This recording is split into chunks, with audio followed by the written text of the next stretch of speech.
परछिलिया हो दुल्हन धीरे धीरे, परछिलिया हो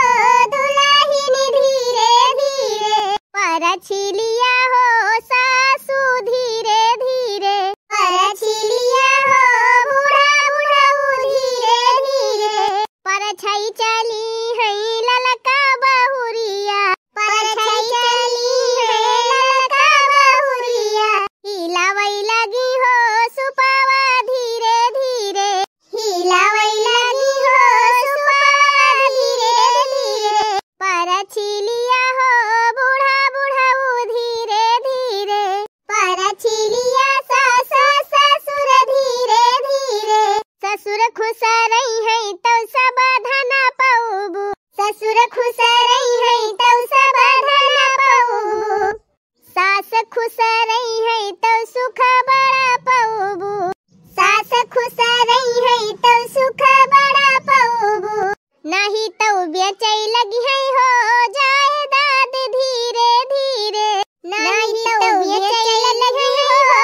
जायदाद धीरे धीरे, परछिलिया अपने सासू ससुर का धीरे धीरे, परछिलिया अपने सासू ससुर का धीरे धीरे, परछन होइगा बहनी अब अपने बूढ़ा बूढ़ा कहबारे में लाई जा, देवतन का गुआड़ वाड़ धरा आई दिया।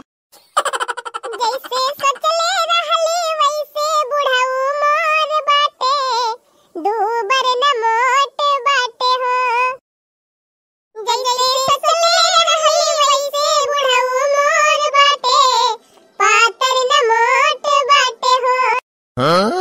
तो जैसे सचले रहली वैसे बूढ़ा मोर बाटी,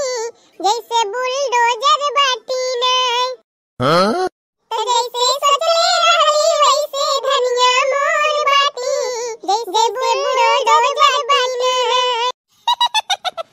आजा भैया ई तो टेलर रहा, पूरी भी दुनिया वही बाकी बा, तंची लंबा होई गया तो अपलोडिंग में टाइम लगा, यही लिए ई छोटा सा वीडियो बनाए के आप सबके बीच में लाए हैं। नहीं आप सब ये कहते कि कल्लू कह रहे 6 बजे वीडियो आ जाए, अब अभी तक आउ बनाए की,